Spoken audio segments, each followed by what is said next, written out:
भंडारा जिले की राजनीति में इस वक्त घमासान मचा हुआ है।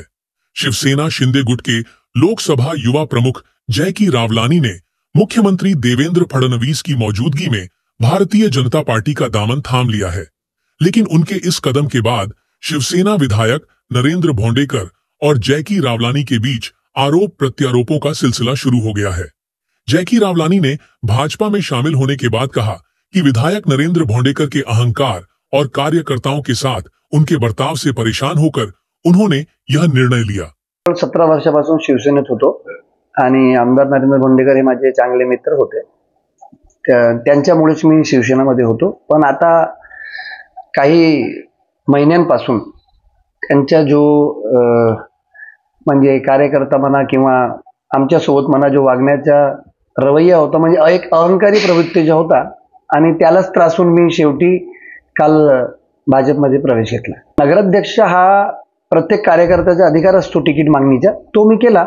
पण पार्टी सोडण्याचा विषय तिकीट नाही, पार्टी सोडण्याचा विषय आमदार साहेबांचा अडियल स्वभाव आणि एक हुकुमशाही म्हणजे त्या पार्टीमध्ये त्यांनी केंद्रित केलेली आहे आणि त्या हुकुमशाहीला त्रासूनच मी पार्टी सोडलेली आहे। वहीं विधायक नरेंद्र भोंडेकर ने पलटवार करते हुए कहा कि रावलानी हर चुनाव से पहले पार्टी छोड़ने की बात करते हैं।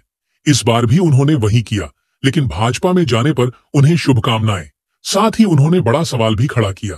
महसूल मंत्री चंद्रशेखर बावनकुले ने 6 महीने पहले खुद कहा था कि जैकी रावलानी रेत माफिया है, ऐसे लोगों से दूरी बनाए रखें। अब वही रावलानी भाजपा में शामिल हो गए।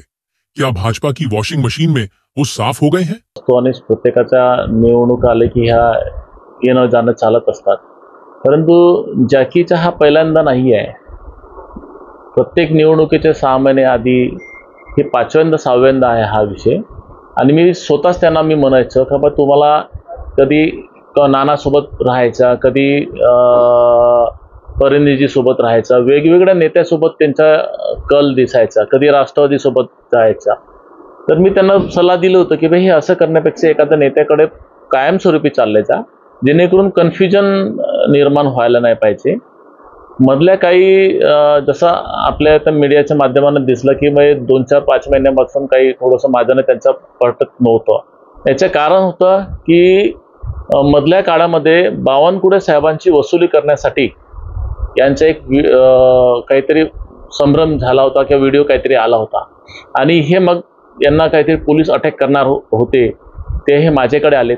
यांना मी बावनकुळे साहेबांकडे घेऊन गेलो होतो आणि बावनकुळे साहेबांनी मला स्पष्ट सांगितलं होतं की अशा फालतू जे आहेत रेती माफिया यांच्यापासून सावध राहा।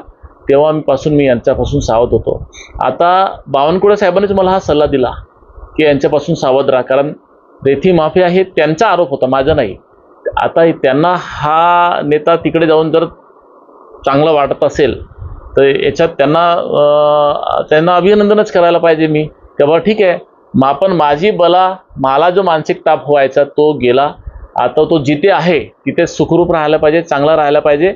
आणि मी बावनकुळे साहेबांना म्हणतो की साहेब तुम्ही दिलेला सल्ला मी तर स्वीकारलेला आहे, पण आता तुम्ही त्याला कसा सांभाळते ते तुम्ही बघावा। कुठली अहंकारी, आम्ही परिवारी मध्ये सोबत राहतो।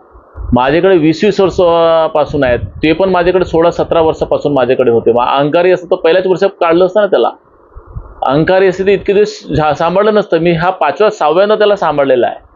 त्यावेळेस माझे विधानसभेच्या वेळेस पण माझ्या विरोधकांसोबत त्यांनी सेटिंग केली होती, त्यावेळेस पण मी त्याला सांभाळलं। सगळ्यांनाच माहिती आहे हे। त्याच्या तुम्ही फेसबुक बघा, प्रत्येक निवडणुकीच्या आधी 6 महिन्या वर्षभरामध्ये त्याचा काहीतरी असं उलट व्हायचा। त्यांच्या परिवारामध्ये विचारा, त्यांच्या परिवाराच्या लोकांना मी सांगितलेलं आहे, सांभाळलेलं आहे। त्यांच्या परिवाराच्या मधून पण मला विचारायचं होते। ह्या पहिल्यांदा नाही आहे काही एखाद्या वेळेस आज फक्त झाला म्हणून साहेब 5व्या-6व्यांदा हा झालेला आहे आणि हा विषय माझ्यासाठी आता संपलेला आहे। तर तो ज्या पक्षात गेला त्या पक्षात सुखरूप राहायला पाहिजे। फक्त आता जिथं तिथं चांगला आहे, तिथे भाजपमध्ये गेल्यानंतर तो साफसुथरा झाला असेल वॉशिंग मशीन मध्ये, तर माझं शुभेच्छा आहेत।